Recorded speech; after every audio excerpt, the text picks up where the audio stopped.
Church Ministries proclaim, portray, and point. Zaburi 110. Uhoraho yabariye umwami wanje ati, icara iburyo bwanje ushitse aho nzohindurira abansi bawe indava y'ibirenge vyawe.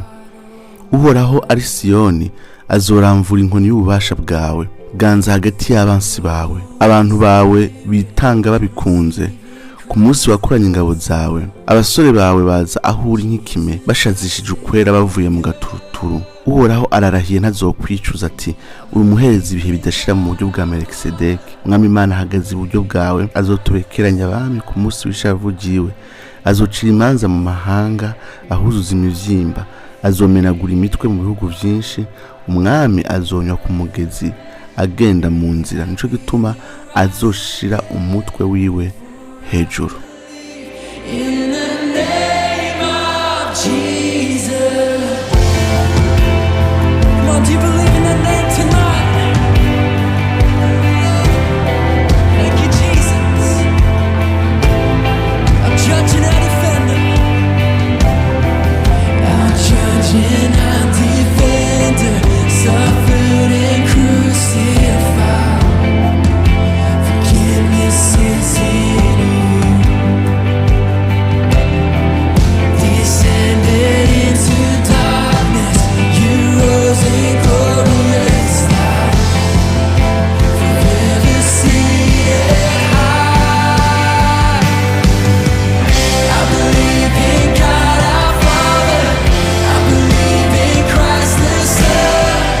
I believe in the Holy Spirit. Our God is three in one. I believe in the resurrection, that we will rise again. For I believe in the name of Jesus.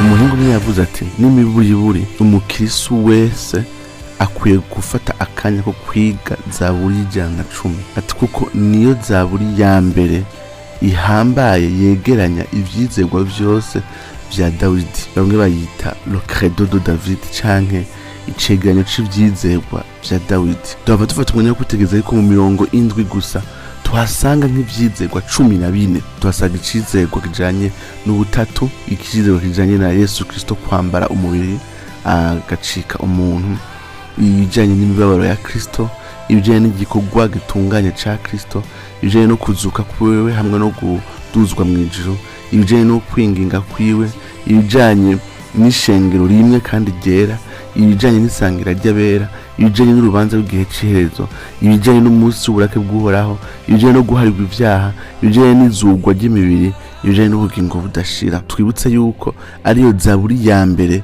isubirwamwo mu isezerano rishasha, canke abanditsi bo mu isezerano rishasha bakoresha kenshi gusumba ayandi mazaburi yose. Ushobora kubisanga mu Bikorinto, igitabo c'Abikorinto ba mbere, igitabo c'Abaheburayo cose, igitabo c'Ivyakozwe n'Intumwa. Aho hose dusanga kenshi iyi Zaburi ikoreshwa gusumba ayandi mazaburi yose. Si uko ifise agaciro gusumba ayandi mazaburi, ahubwo nuko mu buryo bw'inkoramutima iserura akarangamutima ka Kristo, ubuntu bwiwe n'ubumana bwiwe, eka n'amabango yiwe mu gikorwa cyo kuducungura kandi gushitsa ibihe bidashira. Umuntu mwegeze kuvuga ati, igitabo cose c'Abaheburayo kimeze nka seromo iteguwe mugabo ifatiye ku gice 110 ca Zaburi, hanyuma ikagura igerageza kwagura ikoresheje ibitabo 5 vya Mose. Mugabo igitabo cose c'Abaheburayo kizungurukira kuri Zaburi 110. Ushobora kuba rero wahisomye utavyitayeho, ndaguha akanya gusubiramo kandi iyo mirongo indwi gusa ya Zaburi 110 cenga kwa tugenda umurongo umwe ku wundi, tunahave turabira hamwe vya vyizerwa 14 vyose bigaragara hamwe Zaburi 110 ku buryo ishobora kwitwa icegeranyo c'ivyizerwa vya Dawidi canke le Crédo de David.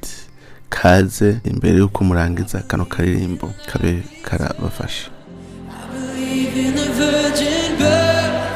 I believe in the saints' communion and in your holy church. I believe in the resurrection when Jesus comes again. For I believe in the name of Jesus. Come on!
uhoraho yabariye umwami wanje ati icaye uburyo bwanje ushitse aho nzohindurira abansi bawe indava y'ibirenge vyawe. Muri umurongo umwe wonyene harimo ivyizerwa bitandukanye. Bwa mbere turabonamwo ubutatu. Uhoraho yabariye umwami wanje.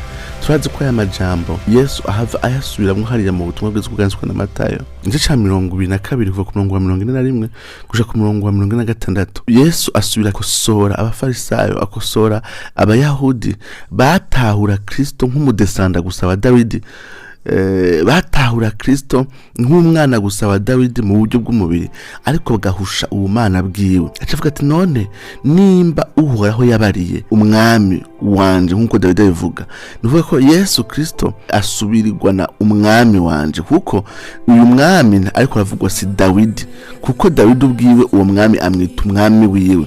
Hano tubona rero aba personage babiri. Tubona uhoraho abwira umwami wande wa Dawidi. Dawidi nimba yarinze yita uwo mwami, ariko barirwa n'uhoraho ibijanye n'inganje y'Imana. Nimba yarinda mwita umwami, nuko atari umwana wiwe, ararenze kuba gusa uwanduruka kuri Dawidi. Nivyo ateza kwanduka kuri Dawidi nk'umuntu kugira ngo ducungure, ariko kandi yari Imana ku buryo Dawidi yamwita umwami.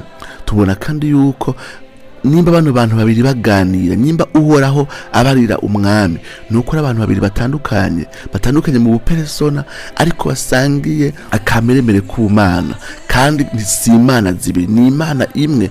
Mugabo abapersona baratandukanye ku buryo bashobora guhanahana amajambo, kandi bashobora guhanahana ibikorwa, amahoro. Hano turabona mu buryo budasanzwe ikintu ca Trinite. Hanyuma yamubwiye ngo icara iburyo bwanje.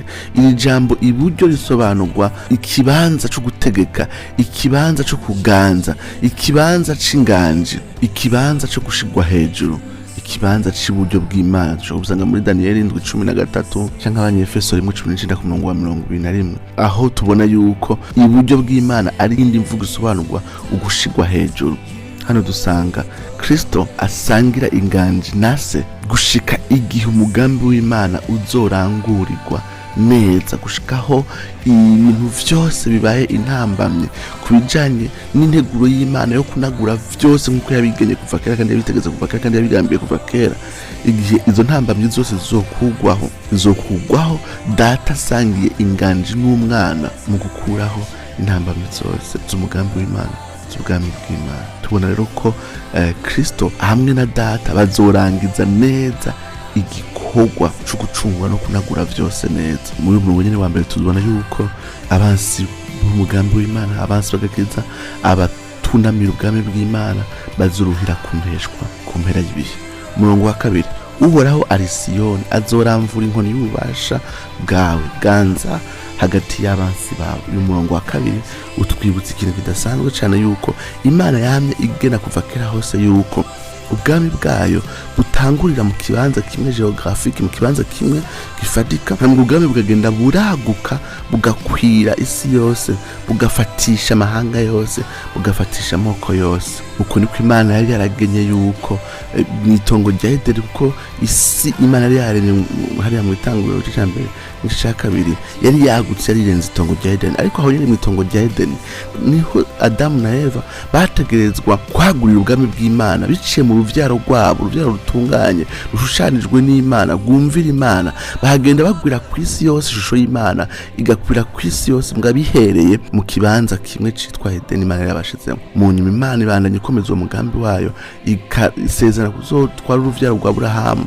hahandi nyene muri Edeni i Yerusalemu. Ivyigwa birerekana yuko aho Edeni yari iri kera gushika ku rugezo kanaka bisangiye imbibe na Siyoni na Yerusalemu. Uko niko Imana ikomeza uwo mugambi wayo yuko biciye mu Bisirayeli bari muri Edeni, bari Yerusalemu, bari Siyoni, Imana izokwagura inganje yayo ku isi yose. Ariko ntibabaye abizigirwa. Yesu Kristo araza agafira Yerusalemu kugira ngo igikorwa ciwe gitume amahanga yose ahindukira uhoraho. Ku mpera y'ibihe igihe Imana izoba yaraguye ijuru risha n'isisha, naho nyene izoshira inganje yayo i Siyoni, ku buryo amahanga yose abari mu isi bose baronka umuco, bunamira Imana, bumvira Imana bivuye i Siyoni. Hano tubona rero uruhara rwa Siyoni rujanye n'umugambi w'Imana no gushitsa gusenga Imana nyakuri ku mahanga yose ko ico kibanza ari ikibanza kidasanzwe Imana yahaye Siyoni na Yerusalemu umugambi w'Imana. Umurongo wa gatatu, abantu bawe bitanga babikunze ku munsi wakoranye ingabo zawe, abasore bawe baza aho uri nk'ikimbi bashazishije ukwera bavuye mu gaturuturu. Aya n'amajambo adasanzwe atwereka ishengero ry'Imana nk'igicapo c'ingabo. Ingabo mugabo zimeze gute? Zera. Imana ihamagarira ishengero kuba ishengero rimeze nk'ingabo mugabo ingabo zishashishije ukwera. Hano ntihavuzwe ibigwanishwa bitwaje naho harimo ururimi rw'intambara hano, ariko ntihavuzwe ingene bambaye ibintu bakingira igikiriza, bakingira umutwe, inkofero z'icuma n'ibindi nk'ivyo, ariko ikintu gikomeye hano bambaye ni ukwera ko nico kigwanishwa kidasanzwe. Tubona rero ko ishengero rihamagarirwa kuba ubwoko bw'abera, kandi hano c'est une communauté. Bahamagarwa nk'ingabo, si umuntu w'igiti ciwe, bahamagarwa nk'ingabo gutabarana na Kristo. Muri ico gikorwa ca Kristo cavuzwe ku murongo wa kabiri, ku murongo wa mbere, caho Imana ibandanya kunesha abansi bose b'umusaraba, abansi bose bw'ubwami bw'Imana n'agakiza. Muri ico gikorwa nyene turatabarana na Kristo. Ku mpera y'ibihe tuzotabarana nawe igihe azoba aje kunesha Antikristo n'abasi bose ba Israeli n'abasi bose b'ishengero. Aho tuzotabarana nawe niko tubibona muri Zekariya igice ya 14. Muri uyu murongo nyene kandi tubonamwo izuka ry'abapfuye ko rivavuga ngo bavuye mu gatutu. Tubona ababera bazotabarana na Kristo mu ntambara y'igihe c'iherezo, bazoba bavutse mu bapfuye igihe Kristo azoba aje gutwara ishengero. Ijambo bavuye mu gatutu turibonamwo ukuzuka kw'abera. Umurongo wa 4, Uhoraho ararahiye ntazokwicuza ati uri umuhereza ibihe bidashira mu buryo bwa Melkisedeki. Umurongo wa 4 naho utwibutsa igikorwa cyo gucungurwa kidasanzwe Yesu yaje kurangura, kigereranywa n'ingene Melkisedeki umwami w'i Salemu ariryo zina rya kera rya Yerusalemu risobanurwa amahoro, kuko ni umwami w'amahoro aje kuzana ya shalom twavuga ubuheruka, ya mahoro, kwa kunagurwa kwa vyose mu buryo bw'umubiri, mu buryo bw'imwemu, mu buryo bw'isi, mu buryo bw'ibidukikuje. Azanye shalom, azanye amahoro yuzuye. Melkisedeki yari umwami wa kera tutazi amamuko yiwe, ariko yabaye umwami w'i Salemu nk'igishushanyo ca Kristo, ariko aba umwami kandi w'umuherezi atanduruka ku Balewi nk'uko ivyagezwe byahavuye bivuga mu nyuma. Dusanga na Kristo nawe nyene azoza nk'umwami kandi akaba n'umuherezi. Aya mabango y'ubwami n'ubuherezi tubona Yesu yakira, eka mbere n'ubwami turabubona muri Zaburi 110. Tubona aya mabango y'ubwami y'ubuherezi, ayo mabango yose Yesu ayakira muri no murongo wa 4. Ariko kandi ikintu c'ubuherezi kitwibutsa yuko umuherezi yatanga ikimazi. Umuherezi nka Yesu Kristo bitubwiye mu gitabo cy'Aburayo ko yatanze ikimazi ciwe rimwe rizima kugira ngo dushikane imbere y'Imana, ikimazi c'umubiri wiwe, ikimazi gitunganye gisumba ibimazi byose mu Isezerano rya kera. Kandi tubona igikorwa ca Yesu Kristo mugabo kandi ngo n'umuherezi ibihe bidashira. Dusanga ikimazi ciwe kidukiza ibihe bidashira, kiduha ubugingo budashira, kuko gifise agaciro k'ibihe bitazoshira. Hano tubona n'ibijanye n'ubugingo budashira. Mu wa 5, umwami Imana ahagaze uburyo bwawe, azotubekeranya abami ku munsi w'ishavu ryiwe. Mu wa 5 tubonamwo umunsi w'uburake bw'Uhoraho. Iki ni cizego gikomeye gihava kizosubizwamwo n'abandi bavugishwa batandukanye, aho tubona yuko Imana yagenye umunsi aho izoza ikarekurira uburake bwayo ku mahanga, ikarekurira uburake bwayo ku basi ba Israeli, ikarekurira uburake bwayo ku bihugu bizoba bikoranye kugwanya Kristo, kugwanya umugambi w'Imana ngo tubibona mu gitabo c'Ivyahishuriwe Yohana. Aho naho byose bikazoba ishengero ryaramaze kwimbugwa. Umurongo wa 6, azocira imanza mu mahanga, ahuzuza imivyimba, azomenagura imitwe mu bihugu vyinshi. Tubona yuko Imana izoca urubanza, izoruhira guca urubanza mu gihe c'iherezo. Tubona yuko hari cizego kijanye n'urubanza ku gihe c'iherezo. Umurongo w'indwi nawo nyene ni umurongo ukomeye, naho umenga ntusobanutse neza, ngo umwami azonywa ku mugezi agenda mu nzira, nico gituma azoshira umutwe we hejuru. Hano tubona ko ijambo ridasanzwe yerekana imibabaro ya Yesu Kristo. Umwami azonywa ku mugezi canke azonywa ku mazi. Ni kenshi tubona imibabaro ya Kristo igiranya n'igikombe, komera cyo cyasukwamwo amazi, cyasukwamwo umuvinyu, cyasukwamwo ibinyobwa bitandukanye. Muri Matayo 20 tubona nyina wa bene Zebedayo Yakobo na Yohana aza gusaba Yesu Kristo kumwe yo kwicara iburyo ubundi ibubamfu igihe Yesu Kristo azoza. Yesu cyambwira ati mwe nimutahura ivyo musambega mashura kunywera igikombe je ngiye kunywerako. Ico gikombe ariko aravuga cari igikombe c'imibabaro yiwe, ariko yasanye Getsemane avuga ati data iki gikombe kindengana. Uyu murongo w'indwi urimo icumviro c'ingene Yesu Kristo azonywa ku gikombe c'imibabaro, ariko umukuru w'igikombe c'imibabaro kandi azoshirwa hejuru agace ka B kavuga ngo nico gituma azoshira umutwe we hejuru, nico gituma data azomuzura mu bapfuye akamushira hejuru.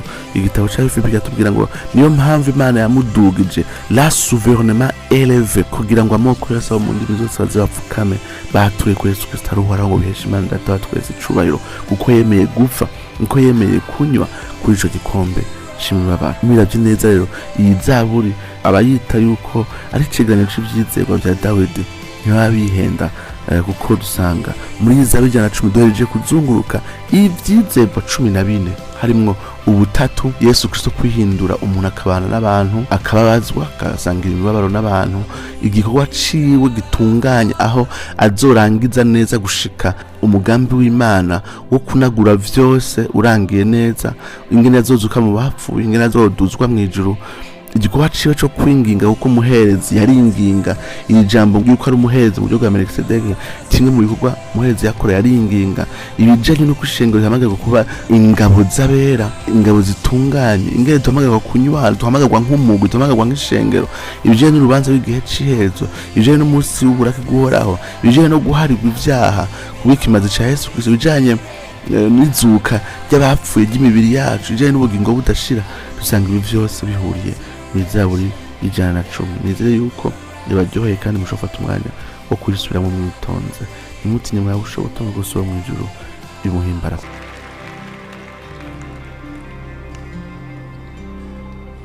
I believe in life eternal. I believe in the virgin birth. I believe in the saints' communion and in your holy church. Lila Flock Church Ministries. Proclaim, portray, and point.